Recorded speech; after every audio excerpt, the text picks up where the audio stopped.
আমরা এখন ওল্ড গোয়া চার্চে চলে এসেছি। এত টালবাহানার পর পৌঁছলাম শেষ পর্যন্ত দুধসাগর জলপ্রপাত। আর তো এগিয়ে যেতে হবে সামনে, যে এখান থেকে আরও 7 কিলোমিটার বলছে হেঁটে যেতে হবে। আজকে গোয়ার একটা ইম্পর্টেন্ট অ্যাক্টিভিটিস বাকি আছে এখনও, সেই জন্য আমরা 7টার সময় বেরোবো আর যাবো হচ্ছে ডিনার ক্রুজে।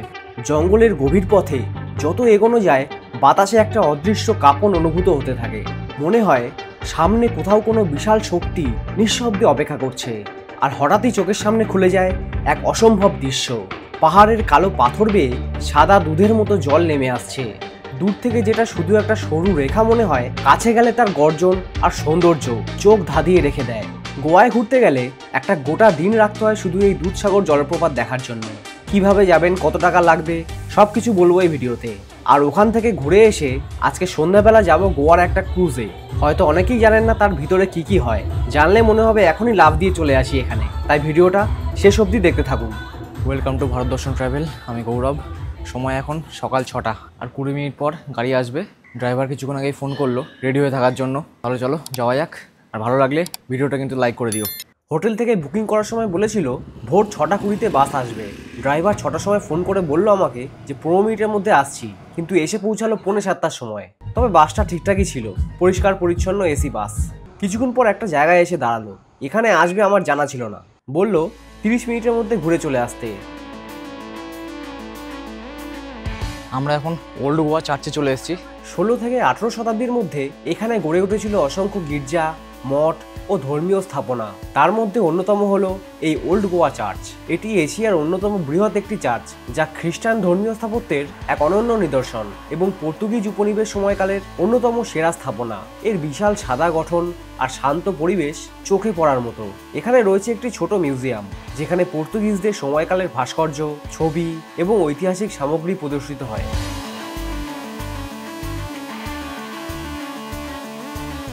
এই মিউজিয়ামটা 9টার সময় খোলে, তো এখন বাজে 8টা বাজে। এখন আমি যাচ্ছি না, কিন্তু তোমরা এই ওল্ড গোয়া চার্চে আসলে মিউজিয়ামটা অবশ্যই ঘুরে যাও।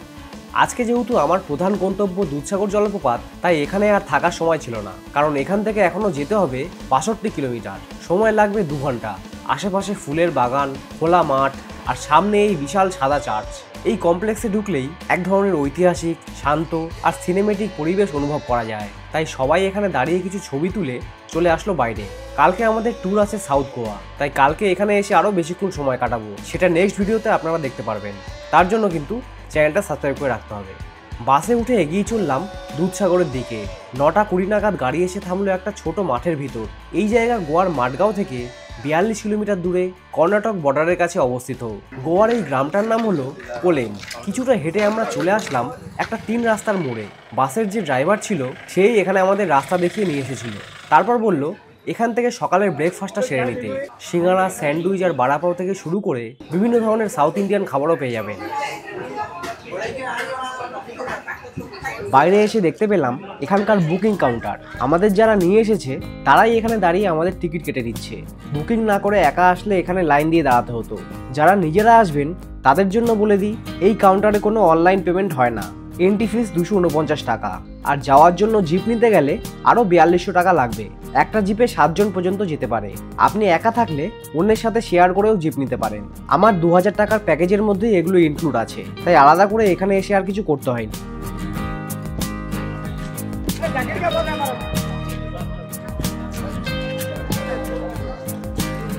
ব্রেকফাস্ট করে বেশ কিছুক্ষণ অপেক্ষা করার পর আমাদের ডাক আসলো।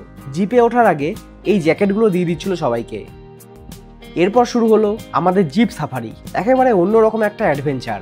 নদী, নালা আর ঘন জঙ্গলের ভিতর দিয়ে এক বন্য রাইড। 5 মিনিট পর গাড়ি এসে দাঁড়ালো একটা চেক পোস্টে। প্লাস্টিক নিয়ে ভেতরে যাওয়া বারণ আছে। যদিও আমাদের কারোর ব্যাগ সেইভাবে চেক করলো না দেখলাম। ড্রাইভার গিয়ে কিছু কথা বলার পরেই যেতে দিল। সামনে শুধু আঁকাবাঁকা পথ আর দুই ধারে ঘন সবুজ গাছপালা এমনভাবে মাথা নামিয়ে আছে যেন আমাকে স্বাগত জানাচ্ছে, আবার ভয়ও দেখাচ্ছে।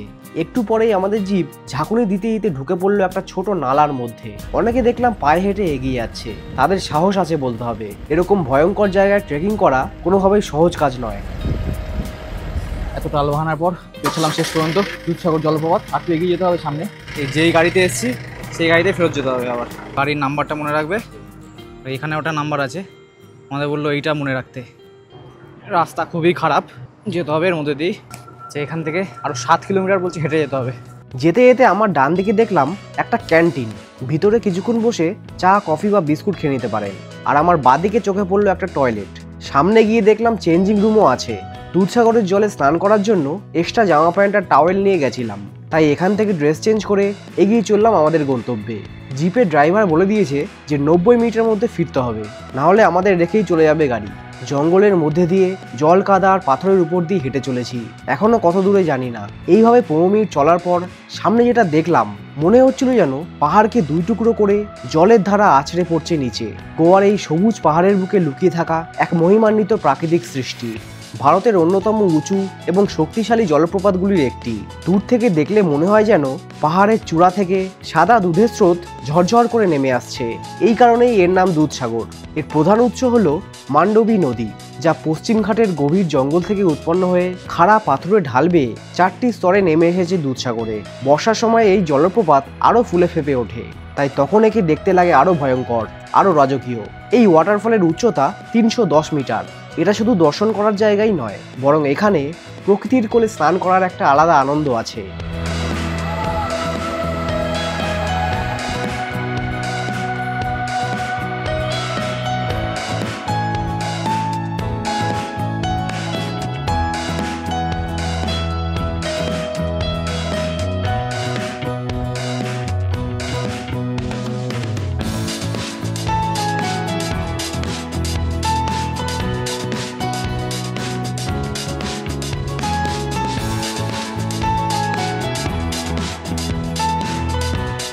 জলের নিচে বড় বড় পাথর আর তার উপর বয়ে যাওয়া ঠান্ডা জলের স্রোত, চারিদিকে পাহাড় আর জঙ্গল। এরকম প্রাকৃতিক সুইমিং পুল সত্যিই বিরল। যারা ক্লান্ত জিপ সাফারি করে এখানে পৌঁছায় তাদের জন্য এই স্নান যেন একটা স্বর্গীয় পুরস্কার। শরীর ও মনে এক আলাদাই শান্তি এনে দেয় এই ঠান্ডা জল। স্নান সেরে 15 মিনিট আগেই বেরিয়ে পড়েছিলাম। 1:15-র মধ্যে আসার কথা ছিল। ফেরার পথে আবার সেই জায়গায় ড্রেস চেঞ্জ করে উঠে পড়লাম জিপে। এই জায়গায় আসলে দুটো অভিজ্ঞতা একসাথে পাওয়া যায়। একদিকে জঙ্গলের দুর্গম পথে জিপ সাফারির অ্যাডভেঞ্চার, আর অন্যদিকে জলপ্রপাতে পৌঁছে প্রকৃতির শান্তি আর অপরূপ সৌন্দর্য উপভোগ করা। এখানে আপনি শুধু একটা ঝর্ণাই দেখবেন না, প্রকৃতির শক্তি, সৌন্দর্য আর রহস্য সব কিছু অনুভব করতে পারবেন। যেখান থেকে উঠেছিলাম সেখানেই এসে আমাদের জিপ আবার নামিয়ে দিল, মানে ওই বুকিং কাউন্টারের সামনে। সময় এখন দুপুর 2টো। যে হোটেলে ব্রেকফাস্ট করেছিলাম আমাদের লাঞ্চও সেখানেই রেডি করা ছিল, তবে 2000 টাকার প্যাকেজে কিন্তু শুধু লাঞ্চটাই আছে, ব্রেকফাস্টটা নিজের টাকায়। লাঞ্চে ছিল ডাল, ভাত, তরকারি আর মুরগির মাংস, সব বুফে সিস্টেম, যত ইচ্ছা নিয়ে নিতে পারো। লাঞ্চ করে ফিরছি এখন আমাদের বাসের দিকে। তার আগে একটু ঘুরে দেখলাম এখানকার এই স্পাইস গার্ডেন। কোনটা কি মশলার গাছ কিছুই বুঝতে পারছিলাম না, আর কোনো গাইডও ছিল না এখানে বুঝিয়ে দেওয়ার জন্য। ভিতরে দেখলাম একটা স্পাইস শপ, গিয়ে দেখি একবার কি কি বিক্রি হচ্ছে ওখানে।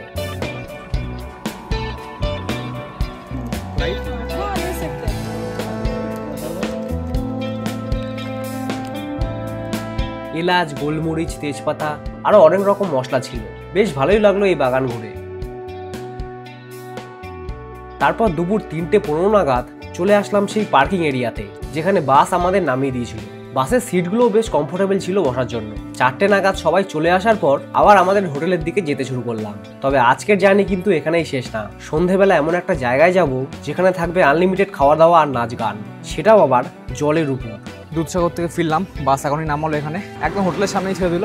আজকে গোয়ার একটা ইম্পর্টেন্ট অ্যাক্টিভিটিস বাকি আছে এখনো, সেই জন্য আমরা 7টার সময় বেরোবো আর যাবো হচ্ছে ডিনার ক্রুজে। কেন এত পপুলার এখানে ওটা সব কিছু দেখাবো তোমাদের, কী কী হয় ওখানে আর কত খরচা সব কিছু জানাবো, তাই শেষ অবধি দেখতে থাকো। আর ভিডিওটা আশা করছি এতক্ষণে লাইক করে দিয়েছো, তাহলে একেবারে দেখা হচ্ছে সন্ধ্যাবেলা। সন্ধ্যে 7:15 নাগাদ পিক আপ করার জন্য বাস আসলো আমাদের হোটেলের সামনে। এই ক্রুজ বুকিং করার জন্য হোটেলের রিসেপশনে কথা বলতে পারেন। তবে এই বাস যেটা দিয়েছে এখানে সবই ঠিক আছে, কিন্তু এসি বাস দেওয়ার কথা ছিল, নন এসি দিয়ে দিয়েছে। বাসে করে 45 মিনিটের মধ্যেই চলে আসলাম আমাদের গন্তব্যে। এটা হলো এখানকার টিকিট কাউন্টার। আগে থেকে বুকিং করা থাকলে রিসিপ্টটা দেখাতে হবে, না হলে এখানে এসেও টাকা দিয়ে বুকিং করতে পারে। আমাদের ক্রুজের নাম ছিল কোরাল কুইন, বুকিং কস্ট 2000 টাকা। কাউন্টার থেকে প্রত্যেককে এরকম 3টে করে কুপন দেবে, একটা স্টার্টার খাওয়ার জন্য আর 2টো ড্রিঙ্কসের জন্য। এগুলো নিয়ে সোজা রওনা দিলাম ক্রুজের উদ্দেশ্যে। এটা হলো গোয়ার মান্ডবী রিভার। অন্য ক্রুজগুলোও এই নদীর উপরেই থাকে, আর এটা হলো আমাদের কোরাল কুইন। ছাড়বে রাত 10টার সময়। এখনো 1 ঘন্টা দেরি আছে, কিন্তু স্টেজের সামনে সব সিট দখল হয়ে গেছে। তার মানে সবাই অনেকক্ষণ আগে এসেছে এখানে। অগত্যা দাঁড়িয়ে দাঁড়িয়ে অপেক্ষা করতে লাগলাম। এই ক্রুজটা পুরোটাই নন এসি, ভালোই গরম লাগছিল, তাই একটু সাইডে এসে দাঁড়ালাম। যদিও এখানেও পা ফেলার জায়গা নেই। আমাদের এই ক্রুজের 2000 টাকার প্যাকেজে ছিল 1 টাইম স্টার্টার, 2 বার ড্রিঙ্কস আর মেন কোর্স আনলিমিটেড। ড্রিঙ্কস দুটো কুপন দেখিয়ে এই কাউন্টার থেকেই নিতে হবে। বিয়ার অথবা কোল্ড ড্রিঙ্কস দুটো অপশনই আছে। ক্রুজ চলতে শুরু করে দিয়েছে। স্টার্টার আগেই খেয়ে নিয়েছিলাম, এখন শুরু হলো মেন কোর্স। একদিকে কয়েকজন খাওয়ার জন্য লাইন দিয়েছে, আর অন্যদিকে দেখলাম পার্টি শুরু হয়ে গেছে।